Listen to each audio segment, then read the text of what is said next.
Welcome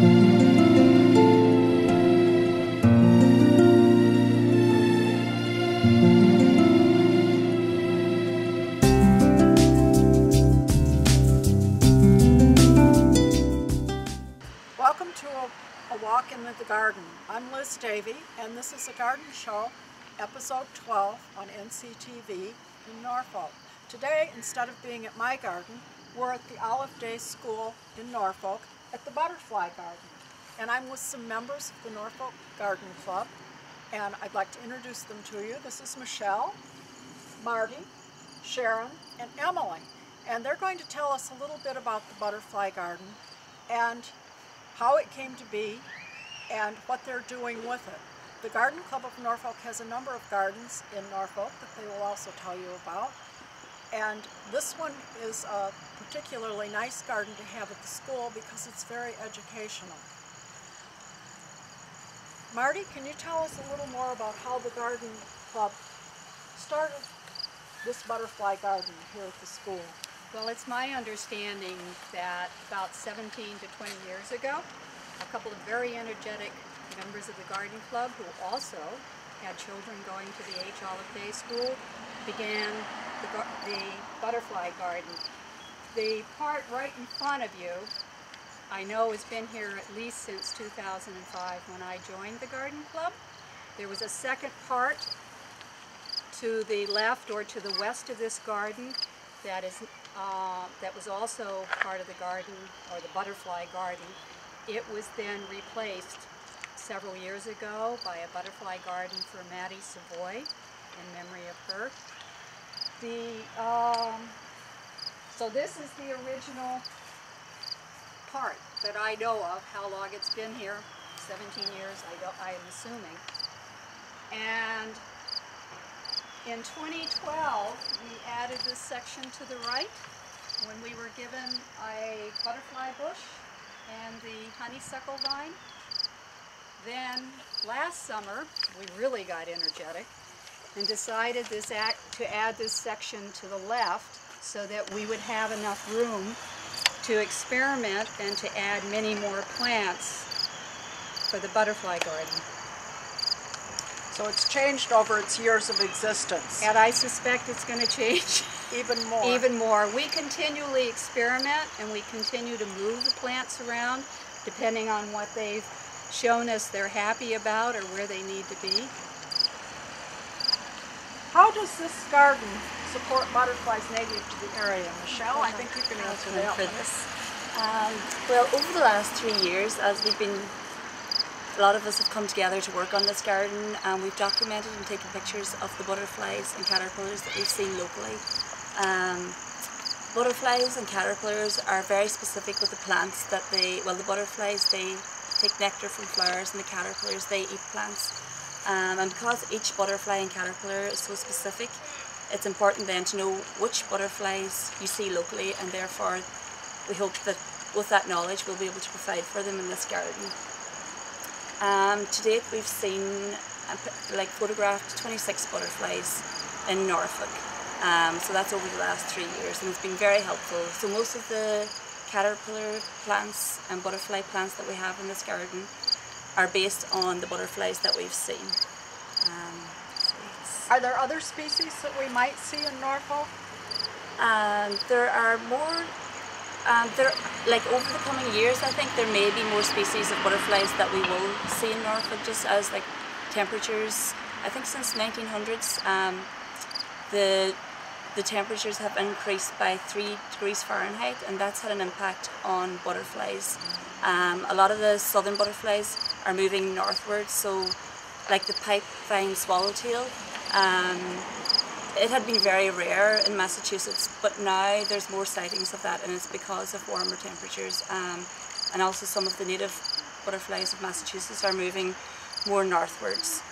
So because of climate change, we could possibly see more butterflies. And plus, there are probably more butterflies than we have photographed. But you would find more information on local butterflies in from the Massachusetts Butterfly Club website. So, because they've been documenting butterflies locally for a long time. 26 species is quite a lot. Yeah, so we've done pretty well, and there are butterflies that we would see continually in the area. So Yeah, so it's good. I noticed a sign on the post over there that talks about a monarch way station. What is a monarch way station, and what requirements were met by this garden to become one? Well, I'm proud to say that this year we just received this.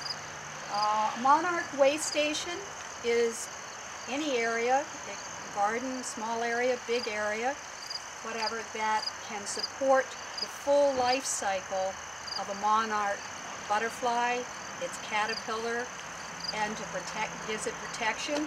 So we needed to demonstrate that we had enough milkweed to support the female monarch to lay her eggs and to support the caterpillar. So we have 3 kinds in this garden. You all, we don't go in that, but at any rate, the common milkweed is here. You can walk in and show it to us, perhaps. All right, you all wear the rest of her. There's common milkweed in back. Do you want the butterfly weed? It's butterfly weed is right here. And we had pointed out, you come on in. Yep. Okay. Right there. Yes, it's got its pods. It's got its now. wonderful pods on it. Yeah. That's the butterfly weed right there. And then on the other side is swamp milkweed. There's swamp milkweed, yeah. So we needed to show that we had enough plants to do that, and we needed to demonstrate we had enough nectar plants. The milkweed does provide nectar for the monarch, but we also are required to demonstrate annuals and perennials that do provide nectar for the butterflies. The other requirement is they want your plants to be close enough together to provide shelter for the monarch against predators and against bad weather and so forth. But you don't want your plants so close together that they crowd each other out and create problems. All right? And then the final is we're required to show that we will maintain it in a proper way. So we do not use any pesticides. We do use mulch to keep the weeds down and to retain the water moisture. We do a certain amount of cleaning up over time, so you keep the dead stalks out, and then much later, once the weather really has turned very, very cold, we will cut down plants that don't have seeds on them. We will leave the seed plants, you know, the heads with the seeds on them for the other birds. And so then you have to provide this documentation to Monarch Watch in order to get the certification. I've been doing some reading, and I've heard that butterfly populations are declining. Is that true? And if so, why? Yeah. Well, just go back maybe since we started work on this garden back in like 2012. This time of year, back in 2012, these butterfly bushes, which are in full bloom this time of year, there's one here in this garden, and there's one over in the butterfly garden next to our garden, and every day you would see monarch butterflies coming in and getting their nectar from these plants. So that's 2 years ago. Now this year, like the last 2 months, we haven't seen one monarch butterfly, so that's a significant change over 2 years. And when you ask why, Liz, there's a number of reasons, but one of the things that, like, since 2012,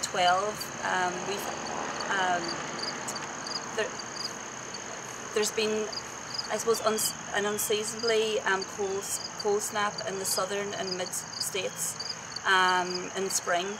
So when the monarchs were migrating up from Mexico, they perished in the cold weather. That's one reason, but also, especially in the states where there's a large amount of corn and soybean crops. This is one of the areas where the monarch butterfly flies up through, and because of changes in farming practices, a lot of the milkweed in those areas has been wiped out. And one of the main reasons is due to genetically modified GMOs. which are resistant to herbicides. So therefore they're able to spray these vast quantities of land with Roundup. So therefore it wipes out all the milkweed. So when the monarch butterflies are migrating northwards each year, they come across a patch where they can't find any milkweed, and so therefore are not able to continue the life cycle in them areas. So that's one of the main reasons. And it's really, I suppose it is quite disturbing, and you know, to think of how like things that we do can affect nature so drastically in a short space of time, and how fragile nature really is. So I suppose that's one of the main butterflies that we see a major decline over a short period of time. In 2000 and the winter of 2012-2013, there were 3 acres of land in Mexico where the monarchs roosted over winter. Last year it was down to 1.65 acres. And I think back in 1996 there were actually around 56 acres where the monarchs were overwintered. So this is a drastic decline in the monarch population. So what other countries do can affect butterflies that are here. Pardon? What other countries do affects our butterfly population. Exactly. Yes, and the monarch is one butterfly that connects 3 countries. It connects Mexico, the United States, and they make it up as far as Canada each year. So yes, what other countries do. And deforestation in Mexico affects the monarch also. So yeah, we're all linked and connected. So yeah. What have you learned here that has led to activism in support of butterflies in this area? Well, this year, in June of this year, we had a meeting at this garden. So it included conservationists, gardeners. There was a member from Stony Brook, which is our local Audubon, and just butterfly enthusiasts. So we got together to really discuss just what was happening with the monarch and what we could do locally to help. So what we do hope to do this year is hopefully get a program up and running with the help of the Girl Scouts. And like over the last year, we've been locating where milkweed is grown locally, and we're hoping that we over the next year that we can make people aware of the milkweed that they're growing and maybe conserve it and manage it so that they'll keep it on their property rather than getting rid of it, and this would help the monarch greatly. And I suppose it also makes people aware of, you know, how to respect our environment and let wildflowers grow, and weeds also, because milkweed is a weed, but everything has an important purpose. So that's. Are there any plants that are particularly attractive to butterflies? We've talked about the milkweed, but are there others that are attractive to the butterflies, different butterflies? Yes, I might just take you over to this side of the garden for a moment. So, an example of a plant that is very attractive to butterflies is this zinnia. If you notice the shape, it's got a flat top and petals. So, unlike hummingbirds, which are very agile in flight, butterflies are not so agile. So they need a stable platform to land on. So these zinnias, they really provide a very good platform to land. And inside, they've got many florets, where a butterfly, once it lands, it can get nectar from many different florets, so it's better than hopping from plant to plant. It can stay there for a while and obtain its nectar. There are other plants as well that have the same design, such as the daisy, the coneflowers. These are coneflowers here. This is the cosmos, has the same, like there's many florets inside, so a butterfly can land and nectar. Here in this, I have some more. So this is a Mexican sunflower, which is very appealing to butterflies and hummingbirds. But again, you know, especially larger butterflies such as monarchs and swallowtails, they especially go to large petal flowers where they have a good landing spot. And there are other flowers as well that have other plants that have clusters of flowers, such as over in this garden we have Joe Pyeweed at the back. I might take you around here. Yeah, it's behind. So there's Joe Pyeweed at the back. So as you can see, it has a large cluster of flowers and a very sturdy stem, so butterflies can land there and be very secure as they nectar from many, many different flowers. So that's a benefit. And also the butterfly bush. The butterfly bush flower has it's got a large cluster of flowers, so the butterfly can come along and stay here for quite a while as it gets nectar. And also here is a latris, which is like a spike forming flower. So when a butterfly lands here, it's a very stable stem and it can nectar from, so this is a lovely purple flower for the butterfly to feed on. And also the milkweed, it's not in bloom now, but when it is in bloom it has a large flower and many, many places for a butterfly to nectar. So so it's very good. And as well, like this is the milkweed that the monarch lays its eggs on, and it's the only plant that the monarch caterpillar will feed on. But there are other benefits to growing milkweed in your garden, because the milkweed flower provides nectar for a host of different butterflies. And honeybees, they love the nectar from the milkweed. So as well as supporting butterflies, in a butterfly garden you're often also supporting honeybees and hummingbirds, so it's a good incentive to have a butterfly / bee / hummingbird garden, I think. So what other so other plants that are attracted to butterflies are, of course, you have to have your caterpillar plants. So in this garden we have a number of them. We have, as I said, the milkweed.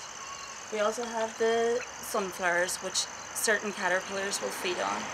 At the back of the garden we have wild violets, which grow all over Norfolk, and there's one of the butterflies called the great spangled fritillary. I have a picture here.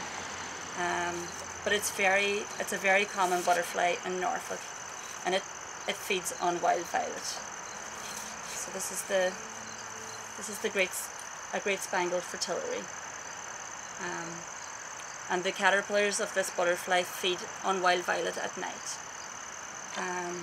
We also have, there's another butterfly, I'll just show you another butterfly.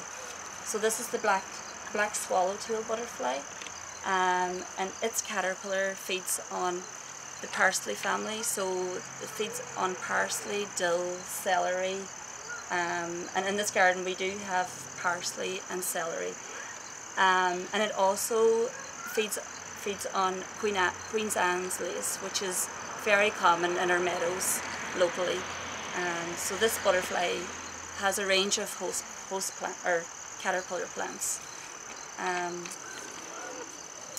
This butterfly is a tiger swallowtail, and the caterpillar of the tiger swallowtail feeds on wild cherry, also oak and willow trees. And that's a very common butterfly also locally.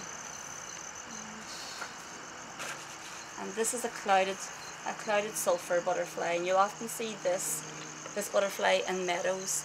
And the caterpillar of this butterfly will feed on members of the pea family, and also white clover.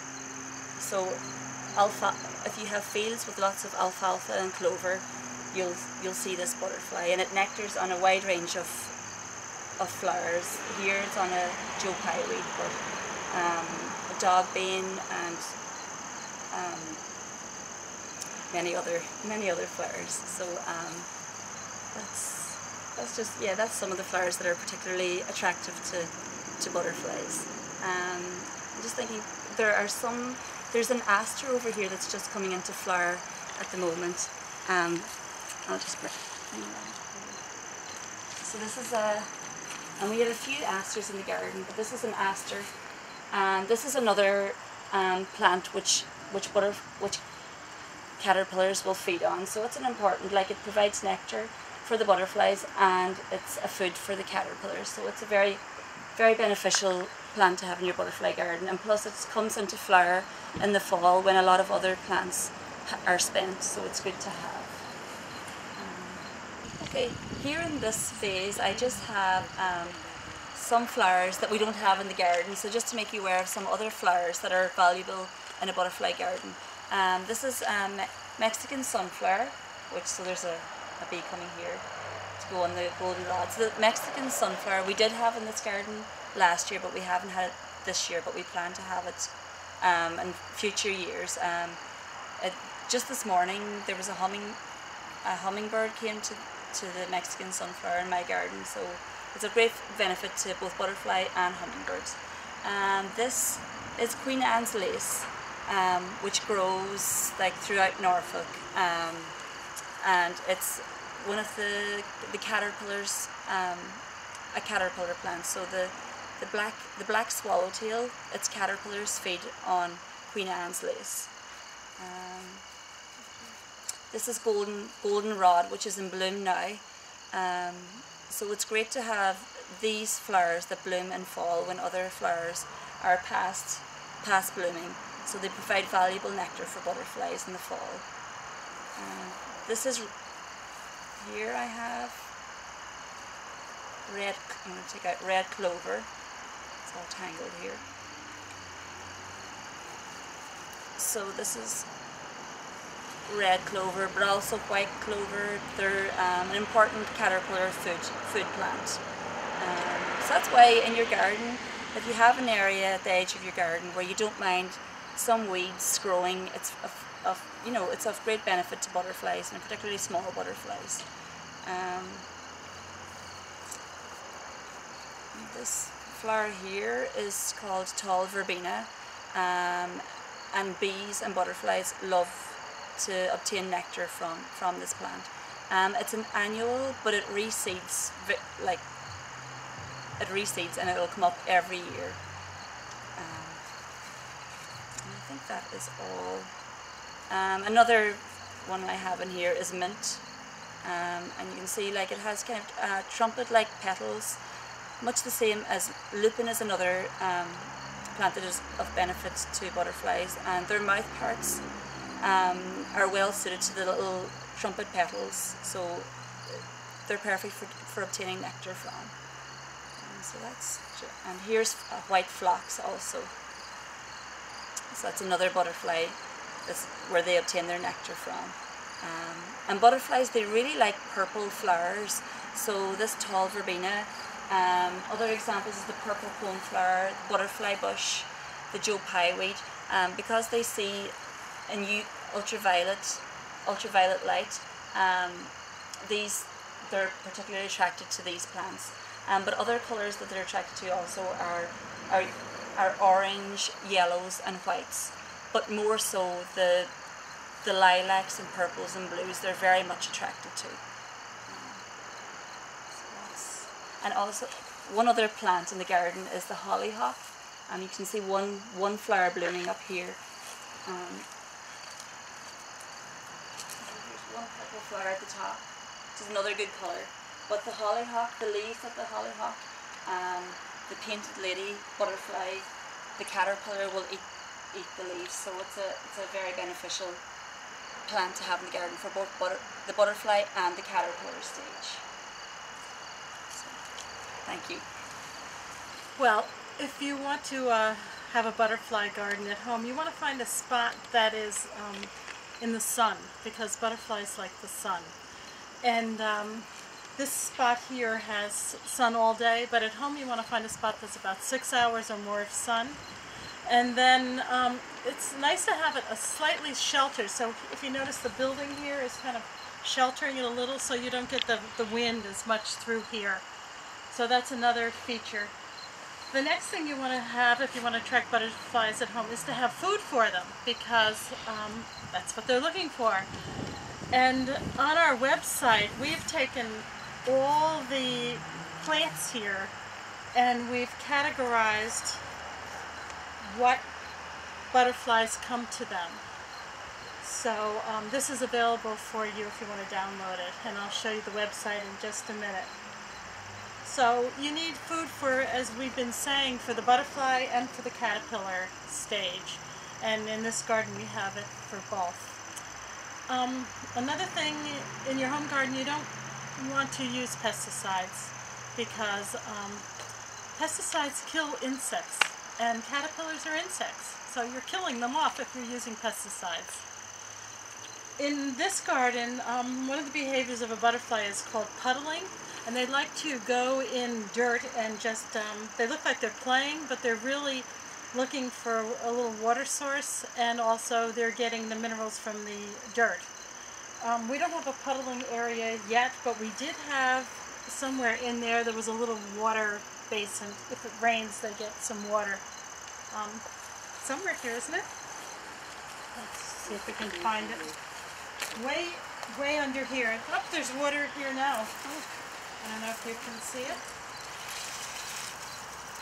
Can you see in there? Should I push some more away? There we go. There's a little water source for them. And then another thing, we have these stepping stones in the garden. When the butterflies wake up in the morning, they're cold, and they like to lay on stones and lay their wings out, and the stones heat them up. So you want nice flat stones, and these stepping stones will serve as that for you. Another thing you want in your garden is diversity. So this garden goes from spring to fall. So we have plants the whole growing season. And again, this chart will tell you the names of the plants in this garden, but also if they're spring or fall or summer. And it's a great tool that we've put together. And that's on the Norfolk Garden Club website? That's on the Norfolk Garden Club website, which is www.gardenclubofnorfolkma.com. That's easy to remember. As opposed to just Norfolk Garden Club, because there's one in Virginia. So we have the MA at the end, so you'll come to the right one. Is there anything we shouldn't be planting? Yes. Yes, here we have a Or plant. we should be removing? Yes, removing. This is called black spider wort. Black swallow. Black swallowwort. And it doesn't collect black swallows. No. Like swallowtails. No, it does not. No. So black swallowwort. This is a vine that grows locally, and it's an invasive plant.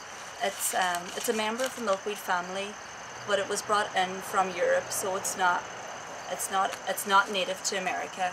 And what it does is it swallows up other plants and milkweeds. Also, when the female adult monarch is coming along and she's laying her eggs on milkweed, she's confused by this black swallowwort and she lays her eggs on it, but the caterpillar will not survive. It doesn't provide food for the caterpillar, so it really is. If you have this growing in your yard, you should take off the seed pods and destroy them, and try as best you can to dig up the roots and destroy them also. And don't put them in your compost pile, like burn them or just get rid of them some way, but you don't want them spreading throughout your yard. And another terrible thing about this plant is where it's growing, it sends out chemicals to other plants in the vicinity, and it actually reduces their growth rate, so it really is nasty to have in your yard. That's when you want to get rid of it. It looks a lot like bittersweet, except that one seems to have its leaves parallel to one another, whereas the bittersweet is an alternate leaf plant. And here it seems that there's one parallel, although they probably broke off. Seed pods are very distinctive. They are very distinctive. On this plant, the bittersweet, you'll have berries rather than the seed pods. And it's a black flower that comes on but this the vining plant. characteristic is very much the same as bittersweet. Yeah, yeah. We have both in Norfolk. Unfortunately. Unfortunately, yeah. So that's. Emily, did you have something to add? Yes, I did. We have on the website, this is a snapshot of the website, there's a tab here, it's kind of hard to see, but it says invasive plants. And we've have the black swallow listed on that with a little description. And any other we find, we're going to add to that, that section.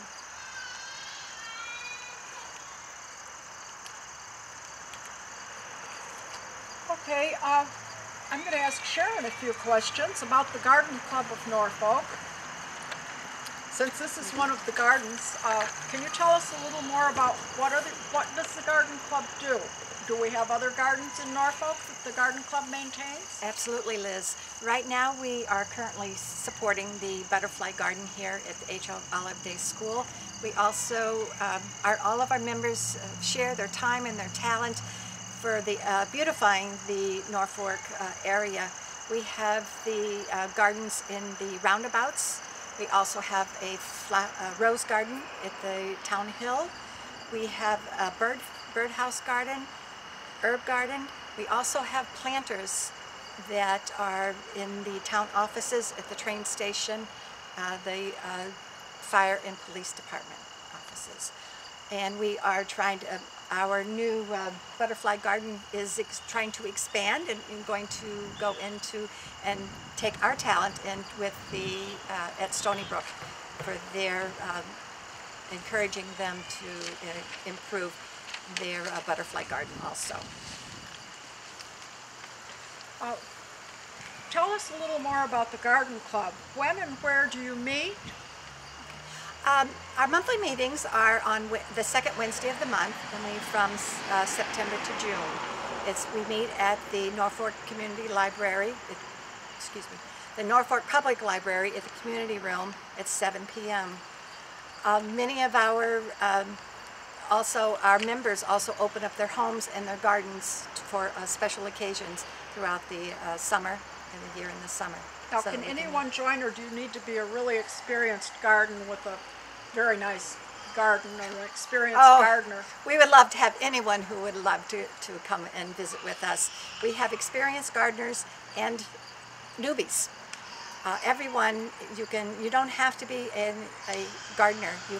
We have members who do flower gardens, herb gardens, vegetable gardens, but we also, many of our members just do potted plants, house plants in their home, and plants on the deck. So you don't even need a garden. So you don't need a garden, but we just enjoy your company, and hopefully that you will come learn something from our regular members and come and visit and join, and we'd love to have you anytime. What do you do at the meetings? Well, we do have a short business meeting, and we try to inform all of the members there of what has been happening throughout the year, what is going to happen at the next meeting, and we have large discussions on you have speakers. Yeah, but we have discussions on what is happening in town and what we would love to see happen within the Garden Club itself. Usually we have a guest speaker who will join us this year. The next open meeting we have is going to be November 12th, Wednesday, November 12th, with Maureen Christmas. She is going to be our guest speaker, and she's going to take us beyond the cornucopia. She is an award-winning floral designer and flower show judge. So we look forward to anyone coming to our November meeting. We'd love to have you. We also have refreshments at the end of the meetings, and many of our, all of our members just volunteer and do what they can to support. There's a plant sale in the spring, as I understand Yes, we have our it? annual plant sale in the spring, which is usually the second Saturday in May, which is at the Town Hill.